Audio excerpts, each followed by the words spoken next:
This video will explain how to submit activities and be considered for the Scientix Awards. To submit an activity, you need to be logged into your Scientix account. If you don't have an account, you can create one by clicking Create Account on the portal. Fill in the submission form, which you can do in two ways. On the Scientix web portal by clicking My Activities button on the top right corner of all STEM Discovering campaign pages.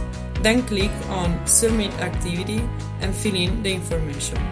Or you can download the STEM Discovery app from the mobile app store of your choice.